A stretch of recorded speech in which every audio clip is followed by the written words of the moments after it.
Amiga, o que você tá fazendo? Não! Aí não é o vaso! Não. Vai fazer xixi no banheiro! Deixa eu tomar banho!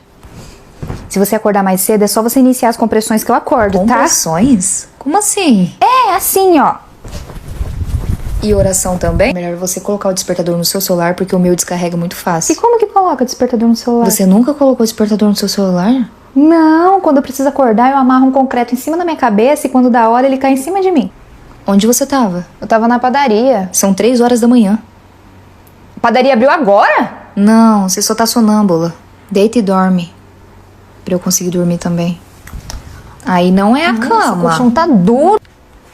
Por que tá tudo destruído lá fora? Foi o tornado que passou aqui. Eu não vi. Amiga, eu te encontrei no chão porque o tornado levou sua casa. Não vi. Ô, amiga, desculpa, eu não ouvi você me chamar.